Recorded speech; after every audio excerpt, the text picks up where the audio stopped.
반갑습니다.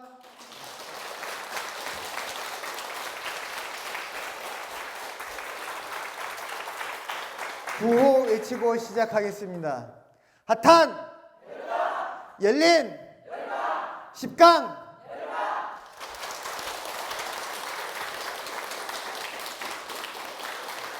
여러분들, 이번 시간은 BBS 범아 스님의 열강 시리즈 금강경 네 번째 시간입니다. 지난 첫 강, 2강, 3강 동안 했던 부분을 갖다가 여러분들 이제 다시 되짚어 보면서 이제는 금강경 32파트를 갖다가 전부 다 요약을 해가지고 쭉 이어서 나머지 7강은 그렇게 진행하도록 하겠습니다.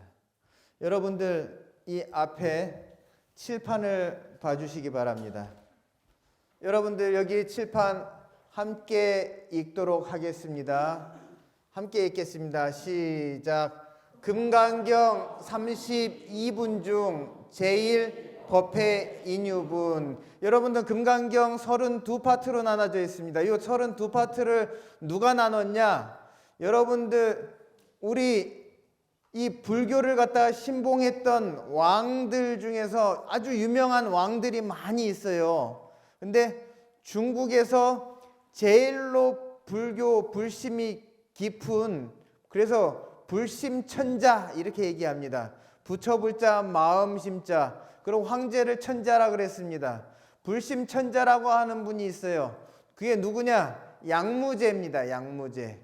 여러분들, 우리가 그 수륙제도 양무제 때 만들어진 거예요. 그리고 여러분들, 자비도량 참법 하는 거 있죠? 예, 그것도 양무제 때 만들어진 겁니다. 그래서 양무제의 전폭적인 지원을 받아가지고 고승들을 모아놓고서 이제 이 수륙제라고 하는 이 제를 갖다가 한번 만들어 보자. 그래가지고 수륙제, 그리고 수상고혼, 육상고혼, 천도제입니다. 그래서 수상고혼, 육상고혼의 천도를 지내는 수륙제, 그리고 자비도량 참법이라고 하는 참회법, 그거를 갖다가 이제 만들고, 그리고 그 아들이 소명태자라고 하는 그 태자가 있었습니다. 그 태자는 일찍 그 세상을 떠났지만은, 근데 그 소명태자가 불교를 갖다가 아주 심취해가지고 이 특히나 금강경을 갖다가 너무나 감동 깊게 공부를 해가지고 이 금강경을 갖다가 32파트로 나누게 됩니다. 그 정도로 그 금강경에 조예가 깊은 그런 태자였다 하는 겁니다. 그래서 32분 중 첫 번째는 법회 인유분입니다. 법회 인유분. 여러분들 함께 계속 읽겠습니다. 시작. 석가모니 부처님께서 사위국의 기수국 고덕원 기원정사에서 1255명의 제자들과 함께 공양대가 되셔서 약 3km 떨어진 사위성에 가셔서 걸식을 하셨다. 여러분들, 이 부분이 경전에 다 나와 있지 않지만은요, 제가 어떤 부분은 여러분들 이해하기 좋게끔 넣고 빼고를 했다라고 하는 것을 갖다가 여러분들 알아두십시오. 여러분들, 석가모니 부처님께서 사위국의 기수국 고덕원, 경문에는요 기수국 고덕원 이렇게 나왔지만은요, 제가 여기다가 뭐라고 썼습니까? 기원정사. 여러분들, 기원정사 하면은 기수국 고덕원인지 딱 아셔야 돼요. 같은 말입니다. 아셨죠? 예, 이 기원정사에서 1250명이라고 금강경에 나와 있지만은요, 1255명, 정확히 얘기하면은 오비구를 포함한 그 1250명 해가지고 1255명입니다. 아셨죠? 그래서 1255명의 제자들과 함께 공양대가 되셔가지고, 여러분들 부처님 공양은 언제 드신다고 했습니까? 사시에 공양을 들지만은 그 진시에는 부처님께서 나가셔가지고 탁발을 하셔야 됩니다.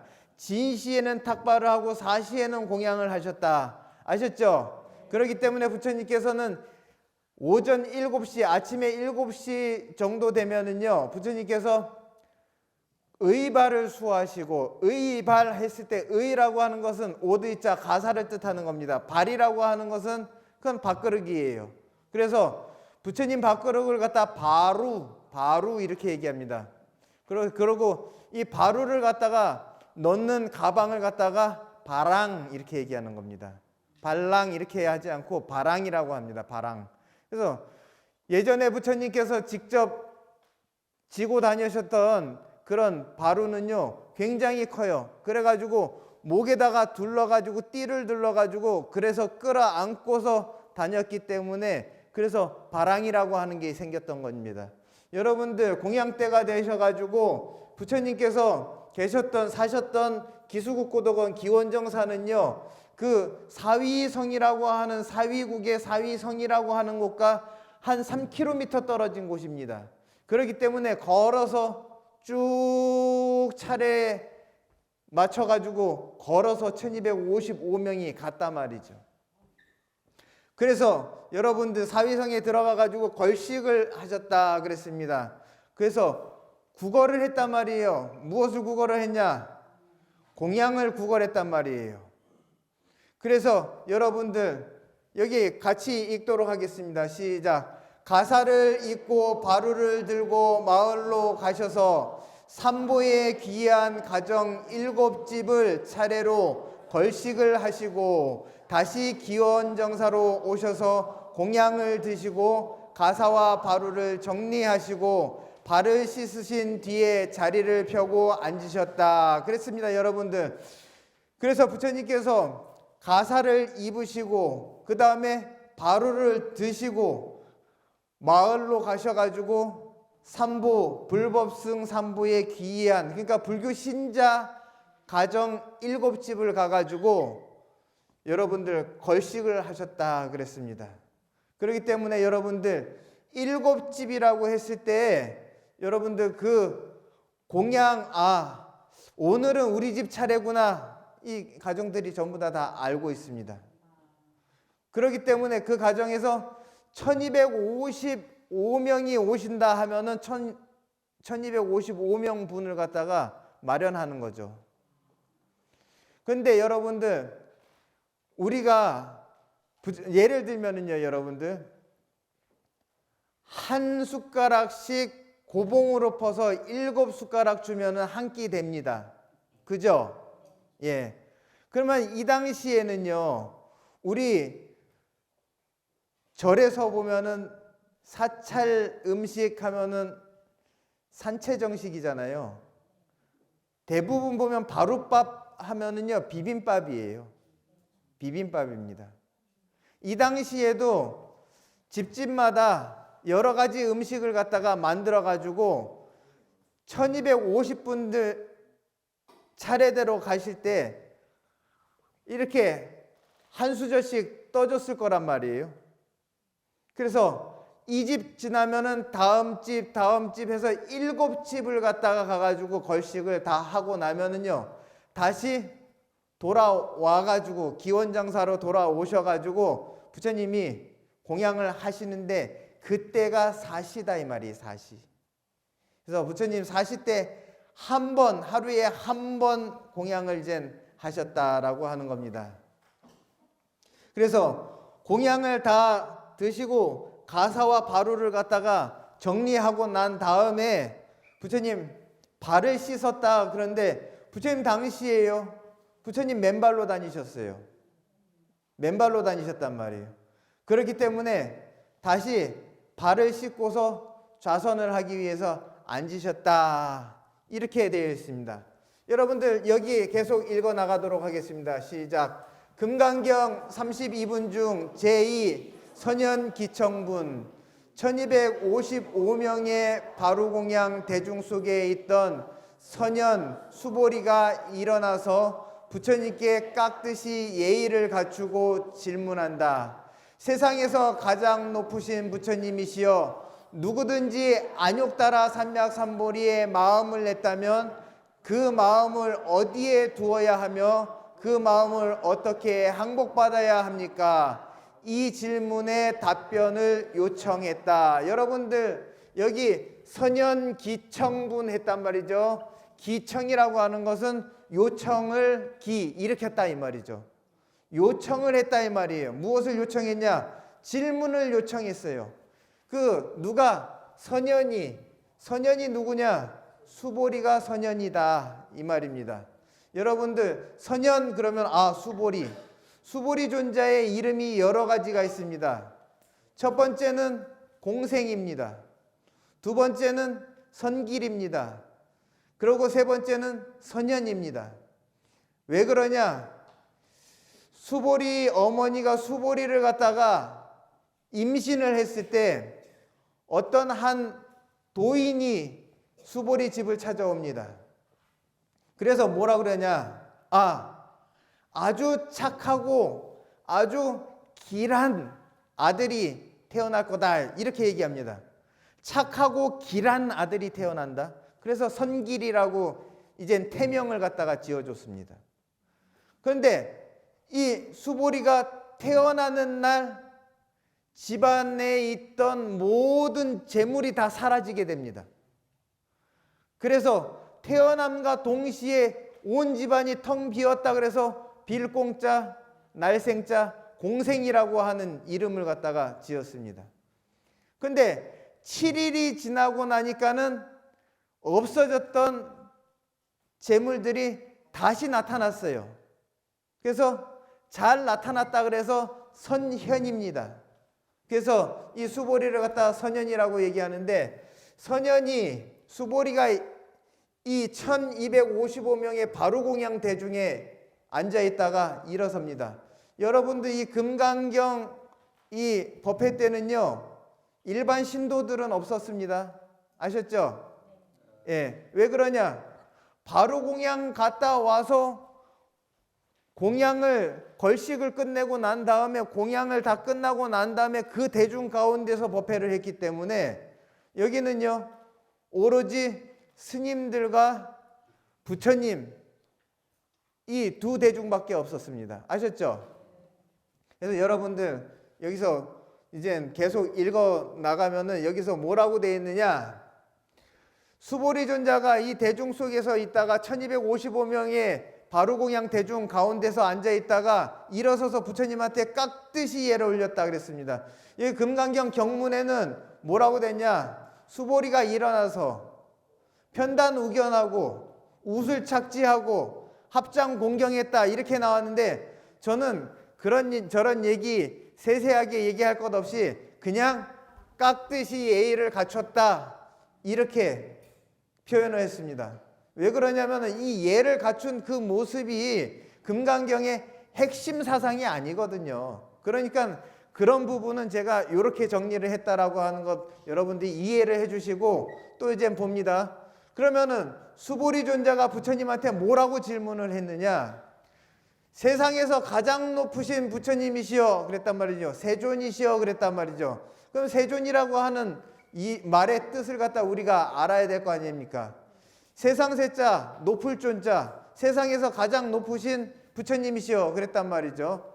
누구든지 여러분들 이 금강경에서는요 선남자 선여인이 이렇게 나옵니다. 근데 저는요 선남자 선여인이 그거를 갖다가 그냥 누구든지 안욕따라 삼약삼보리의 마음을 냈다면, 안욕따라 삼약삼보리의 마음을 낸 사람들은요 다 착한 사람들이지 착하지 않은 사람이 상구불이 하와 중생의 마음을 내겠습니까?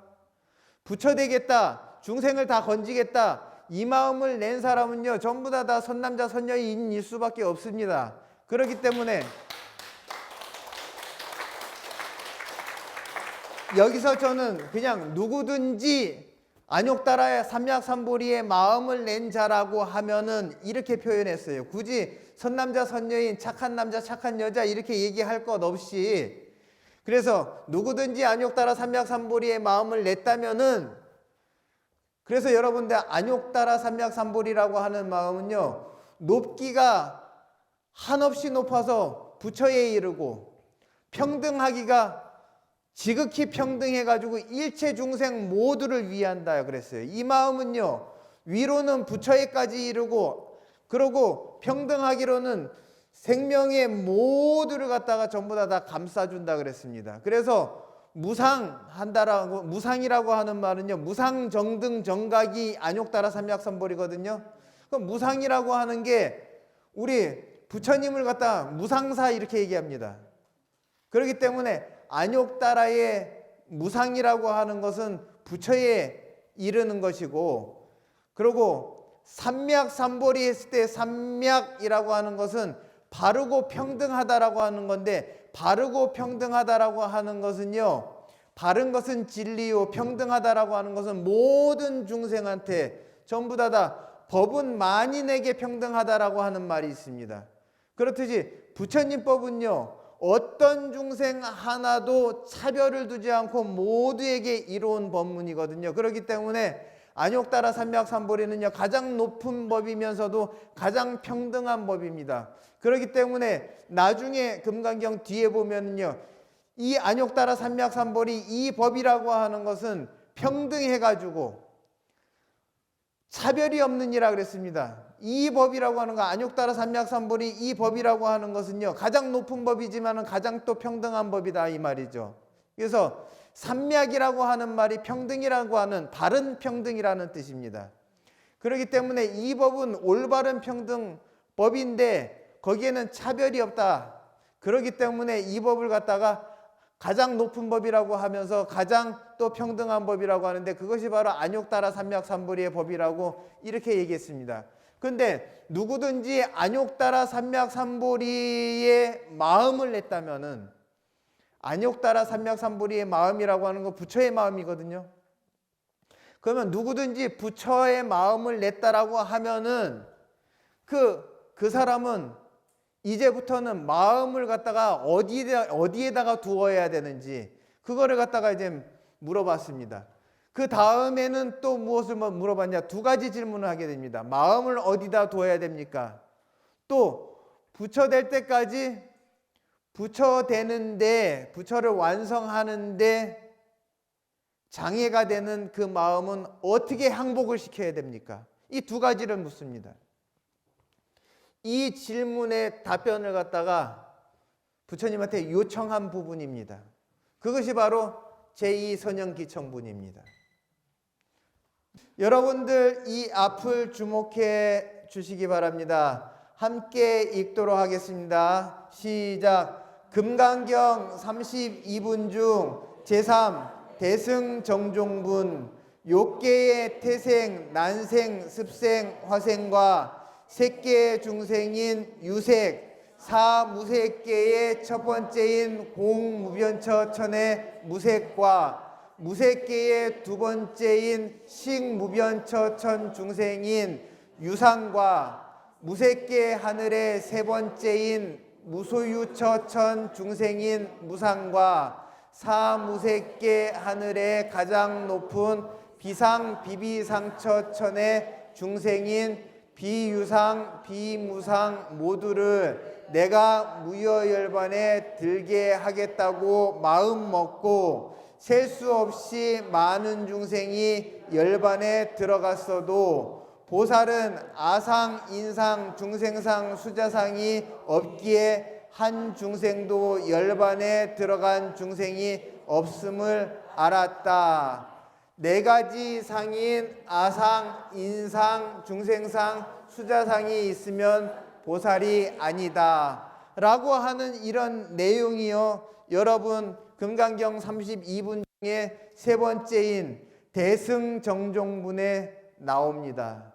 여러분들 대승정종분 하면은 어떤 내용이 처음 나오냐? 여러분들 욕계, 우리가 지금 사는 이 세계가 욕계입니다. 이 세계의 원동력, 이 세계가 돌아가는 데에 이 생리의 원동력이 뭐냐? 욕심입니다. 욕심. 이 세계는요, 욕구가 없으면은요, 이 세계가 안 돌아가는 세계예요. 전부 다 이 세계가 돌아가는 생리는 욕구와 욕심과 하고자 하는 열정, 욕정에 의해서 돌아갑니다. 그래서 이 욕계의 태생, 테로타에 태어나는 생명입니다. 난생, 알로 태어나는 생명입니다. 습생, 습생은 물기가 있고 습기가 있어야지 태어나는 그런 생명입니다. 화생, 화생이라고 하는 것은 업이 바뀌어서 변화해서 태어나는 생명입니다. 이와 같이 욕계에는요, 4가지 유형의 그런 생명체가 있습니다. 그리고 색계 중생의 유색 이렇게 되어 있습니다. 색계 중생을 갖다가 유색이라고 했습니다. 여기에는요, 오로지 색상만 있습니다. 색상이라고 하는 것은 빛입니다. 그래서 모든 중생이 색계 안에서는, 색계 안에 있는 모든 중생들은 오로지 빛으로만 존재하고 있습니다. 그렇기 때문에 저 세계에서는요, 빛을 잃을 때가 죽을 때입니다. 빛이 찬란할 때가 한참 꽃필 시절이에요. 그렇기 때문에 여러분들, 복을 많이 지으면은 새끼에 태어나고, 계율을 잘 지키면은 새끼에 태어나고, 그러고 또 아울러서 선정을 닦아서 새끼 초선, 2선, 3선, 4선정에 가게 되면은요, 그러면 새끼에 태어난다 그랬거든요. 이 새끼에 태어나면은 여러분들 제일 먼저 갖추어지는 것은 욕심 대신 본인이 갖춘 공덕과 수행력과 청정한 정도가 얼마나 되느냐에 따라서 빛을 얻어서 태어나게 됩니다. 그렇기 때문에 여러분들, 우리 이 욕계, 인간계에서요, 유난히도 빛나는 사람이 있잖아요. 그 사람들은 방금까지 어디에 있다가 왔다? 새끼에 있다가 왔다. 그런데 그 새끼에 있다가 온 중생들은요, 하늘의 새끼에 있다가 방금 내려왔기 때문에요, 인간 세상에서 딱 나왔을 때 밝고 찬란하게 빛은 나는데요, 할 줄 아는 게 아무것도 없어요. 고상 떠는 것만 할 줄 알지, 이놈 없고 빨래를 할 줄 아나, 밥을 할 줄 아나, 살림을 할 줄 아나, 깔끔하게 치울 줄을 아나, 아무짝에 써먹을 데가 없어요. 그러니까 이런 사람 밭에 들어가 가지고 일 시키면은요, 삽자루 부러뜨려 먹고, 그리고 호미자루 뽑아 먹고 그런단 말이죠. 그러니까는 쓸 데가 별로 없어요. 그래서 이 색계 중생 하다가 욕계에 온 사람들은요, 욕계에 적응하고 살기가 참 어렵습니다. 여러분들 여기 한번 또 보시죠. 사무색계 그랬습니다. 여러분들 욕계, 색계, 무색계는요 4층의 하늘로 되어 있습니다. 그래서 사무색계라고 하는데, 사무색계의 첫 번째 하늘이요 공무변처입니다. 공무변처의 중생 이름을 갖다가 뭐라 그러냐, 무색 이렇게 얘기합니다.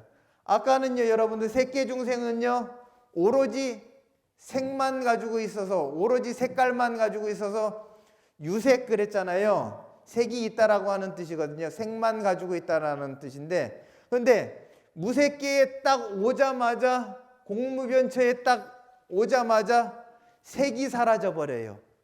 빛이 사라져 버린다 이 말이에요. 여러분, 이 빛이라고 하는 것도 상이잖아요. 색상이란 말이죠. 그러니까는 이 세계에 가면은요 서로 자기 색깔을 뽐내요. 그러니까는 서로 자기 빛깔이 더 아름답다고 그거 갖고서 서로 키재기하고 있단 말이죠. 내가 더 이쁘네, 내가 더 빛나네, 내가 더 색깔이 곱네, 이걸 가지고서 각자의 복을 따지고, 각자가 수행한 바를 따지고, 각자의 정신세계가 더 고결한지, 누가 더 탁한지, 이거를 갖다가 따지는 세계가 색계란 말이죠. 그런데 무색계에 딱 태어나면요 그런 거 색상이 딱 사라지면서 서로 색깔 갖고서 따지고 그거 갖고서 우열을 갖다가 가리지 않습니다. 이 무색계로 가면 갈수록 시비가 줄어드는 세계예요. 시비가 없어지는 게 아니라 시비가 완전히 다 사라지려고 하면은요, 우리가 아라한이 돼야 됩니다. 그런데 아라한이 되기 이전에는요, 우리가 시비 분별이 있게 마련입니다. 그런데 여러분들, 어찌됐든 욕심이 꺾이고 그러고 색상이 사라지고 그 다음에는 오로지 정신만 갖고서 존재하는 세계가 무색계거든요. 그래서 여러분들 공무변처천에 가게 되면은요, 텅 빈 충만함만 있습니다. 텅 빈 충만함만 있다 이 말이죠. 그러니까는 오로지 욕심이 비워지고 그러고 색상이 비워지고 오로지 정신만 갖고서 딱 존재하는 세계가 여러분들 무색계의 첫 번째 공무변처천이다. 저 세계에는요, 정신세계에 공이 가득 차 있어요. 비어있다, 비어있다, 비어있다 하다 보니까 여러분들 이 공하다 하는 것도요, 계속 생각하다 보면은요, 공에 집착하게 되어 있습니다. 공에 집착하게 되어 있다 이 말이에요. 여러분들 한번 생각해 보십시오. 혼자가 편하다, 혼자가 편하다, 혼자가 편하다, 혼자가 편하다라고 계속 생각하다 보면은요, 여러분들 어떤 일이 벌어지게 되느냐? 누가 한 사람만 옆에 오더라도 아주 싫어해요. 귀찮아하고 그렇단 말이죠. 그죠? 이것은요, 마치 공하다라고 하다 보면은요, 공하지 않은 것을 바라보고서 분노를 일으키고 불만족을 일으키고 시비를 일으키고 고통을 일으킨단 말이죠. 그렇기 때문에 공하다라고 하는 것에 집착하는 것도 결국은 고통의 시작이 된다 이 말이에요. 공하다라고 하면은 공하다라는 생각마저도 내려놔야 되거든요. 그런데 우리가 어떤 진리라고 하는 것을 갖다가 좋아하게 되면은요, 그 진리에 집착하게 됩니다. 금강경에 감화를 받아가지고 감동을 받으면요, 금강경이 제일이라고 하고 이것만 내가 평생 공부하면은 다른 거 필요 없다라고 생각을 합니다. 근데 부처님께서 필요 없는 법문을 그렇게 많이 84,000가지로 해놓을 이유가 없지 않습니까?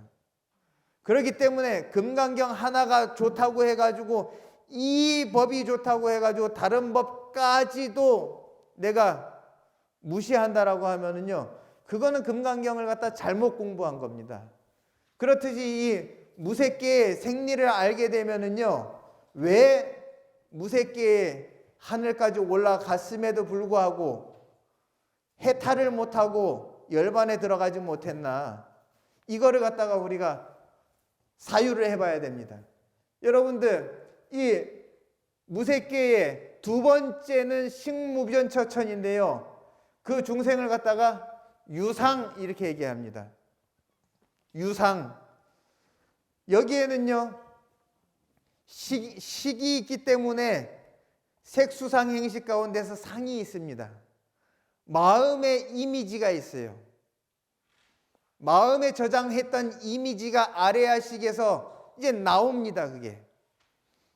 그래서 그러한 정신세계가 존재하는 곳이 식무변처예요. 여기에서 핵심은 식입니다. 그 다음에 이 무색계 하늘의 세 번째에서는 무소유처천입니다. 여기서는요, 이 마음에서 떠오르는 이미지, 심상까지도 이젠 사라집니다. 무상입니다. 그 다음에는 사무색계의 하늘이 가장 높은 하늘인 비상, 비비상처, 비비상처천까지 올라갔을 때 여러분들 비유상 비무상 이렇게 부릅니다.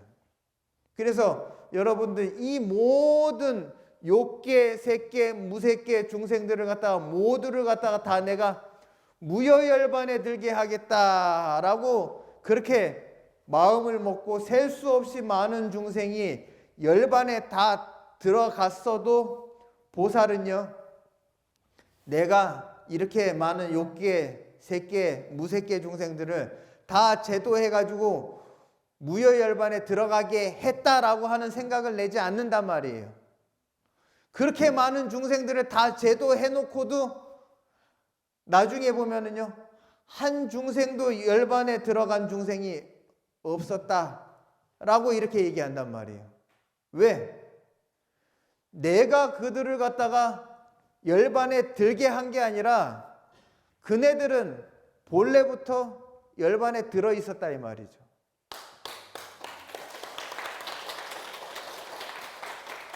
만약에 내가 그들을 갖다가 부처로 만들었다라고 한다라고 하면은요, 그러면은 중생이 실체가 있다라고 하는 걸 인정하는 거거든요. 그러면은 부처님 말씀이 뭐라 그랬냐?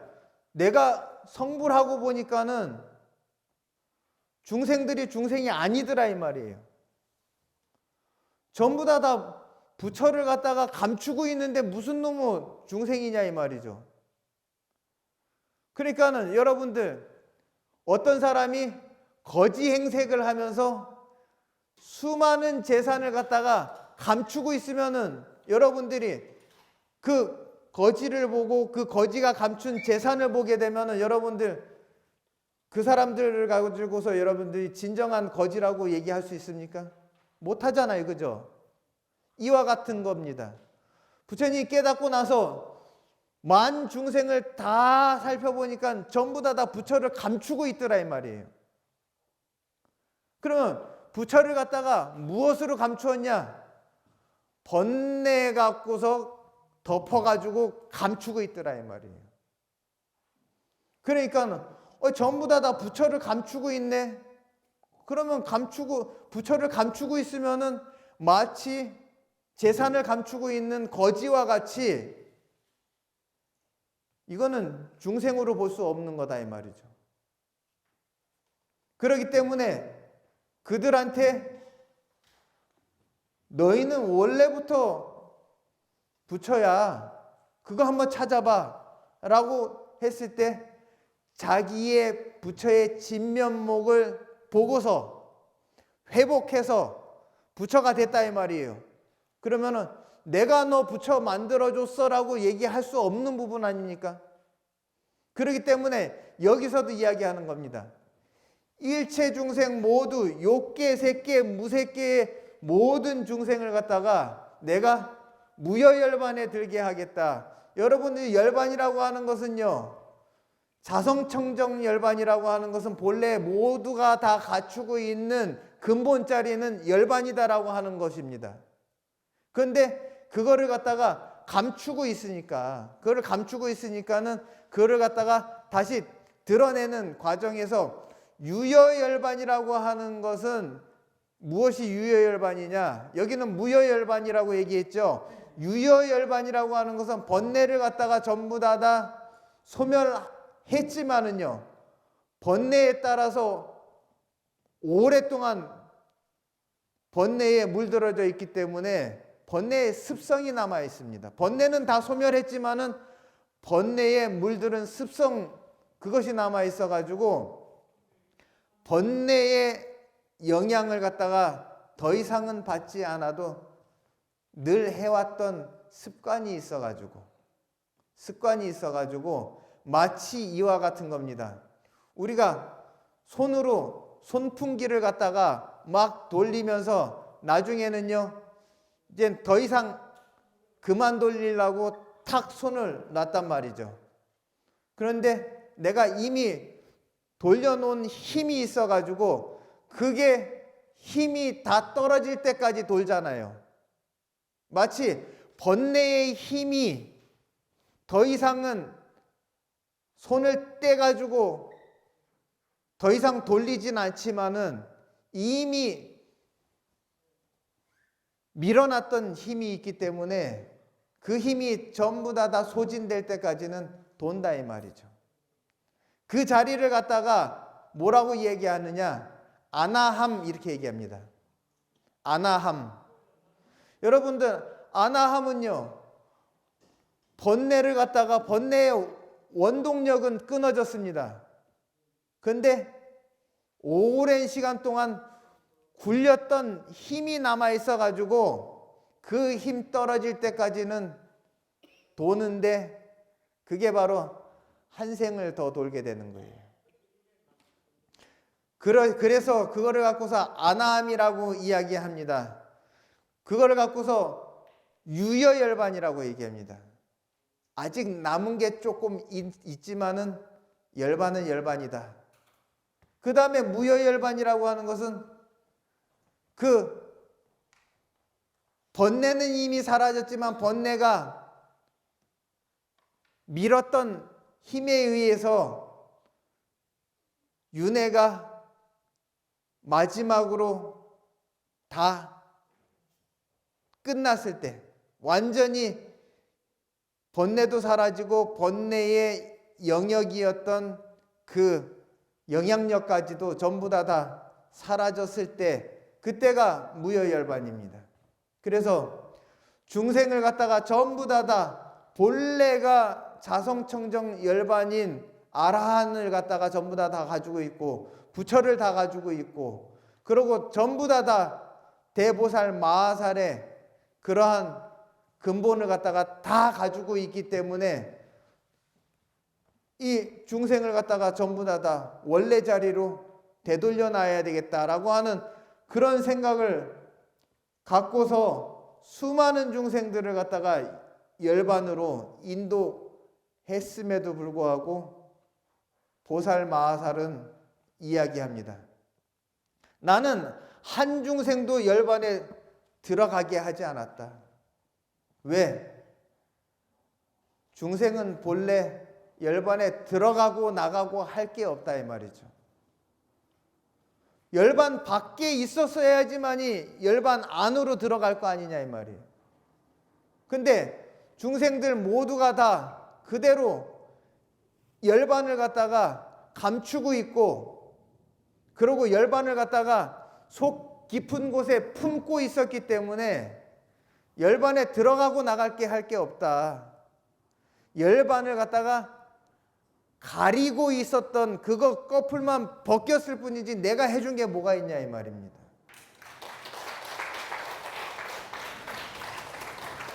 그렇기 때문에 해줬지만은 가장 중요한 것을 해주었지만은 해주었다라고 하는 생각이 없는 것이 보살이다. 왜? 보살한테는요 나라는 생각이 없기 때문에 내가 무엇을 했다라고 하는 생각이 없습니다. 그게 바로 아상입니다.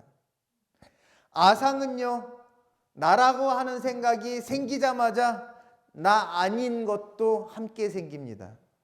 그래서 아상이라고 하는 것은 나라고 하는 생각과 남이라고 하는 생각이 다 포함되어 있는 생각이 아상입니다. 인상이라고 하는 것은 뭐냐? 인상이라고 하는 것은 보특가라상이라고 합니다. 보특가라상이라고 하는 겁니다. 여러분들 보특가라라고 하는 것의 원뜻은 무엇이냐? 별도의 내가 있다라고 하는 생각이에요. 근데 부처님 별도의 나라고 하는 것이 존재하지 않는다라고 그랬거든요. 그럼 별도의 나라고 하는 것을 갖다가 사람들이 왜 그런 생각을 갖고 있느냐? 부처님은 뭐라고 했냐? 우리 각자는요 존재의 실체가 없이 업이라고 그랬습니다. 각자가 전부 다 업입니다. 나는 왜 이렇게 생겨 먹었는가? 내 업이 그런 겁니다. 내 업이 나를 이렇게 만드는 거예요. 그러면은 지금 이 생에 내가 선업을 많이 쌓게 됐고 지혜롭고 총명스러운 업을 많이 쌓고 그리고 남들을 많이 도와주고 착한 그런 선행을 하고 베풀고 말 한 자리, 그러고 내가 행동 하나도 복이 되는 일을 많이 하게 되면요, 내 생이 복된 삶을 살게 된단 말이죠. 그러면은 왜 내가 복된 삶을 살게 되느냐? 선업으로 인해서. 그러면 우리가 선업과 악업에 의해서 선도에 태어나기도 하고 악도에 태어나기도 합니다. 그 모든 것이 우리가 이 사는 것은 중생이 따로 없다 이 말이죠. 부처가 따로 없다 이 말이에요. 그건 업일 뿐이에요. 중생은 중생이 아니요 그대로 업이란 말이죠. 나는 여러분들 우리 여기 전부 다 모인 분들이 인간계에 태어났단 말이에요. 그 우리가 인간계에 태어났다라고 생각을 하지만은요, 사실 인간이라고 해가지고 전부 다 같은 인간이 아니잖아요. 사람이라고 해가지고 50명의 사람이 여기 있다고 하지만은요, 전부 다 50개의 별개의 업을 가지고 있는 존재란 말이에요. 사람이라고 해서 다 같은 사람이 아니다 이 말입니다. 어떤 사람은 천상에 가까운 사람이 있고, 어떤 사람은 축생에 가까운 사람이 있고, 어떤 사람은 싸납기가 이루 말할 수가 없어가지고 아수라와 같은 사람이 있을 거란 말이에요. 어떤 사람은 지혜가 없어가지고 축생과 같은 사람이 있을 거란 말이죠. 어떤 사람은 탐욕이 들끓고 항상 이 안에 불을 머금고 있는 아귀와 같은 사람도 있을 거란 말이죠.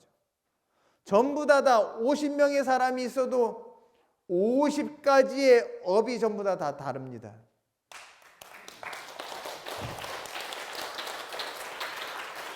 여러분들 이렇게 우리의 존재는 업일 뿐입니다. 그런데 사람들은 사람이 더 짐승보다 낫다라고 하지만은요, 결국은 고통을 벗어나지 못한 근본은 같습니다.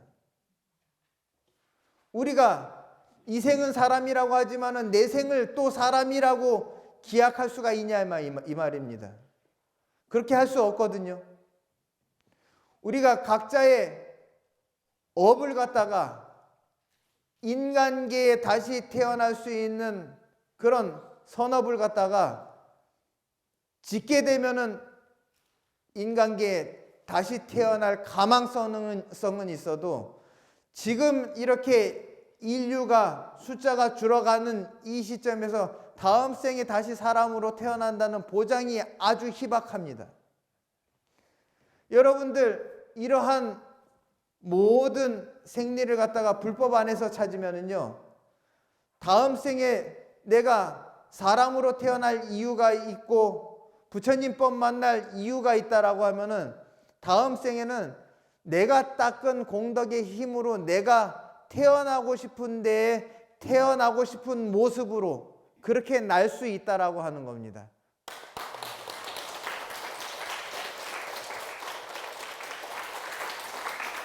여러분 여기 한 번 더 보겠습니다. 함께 읽겠습니다. 시작. 제4 묘행무주분 부처님께서 말씀하신다.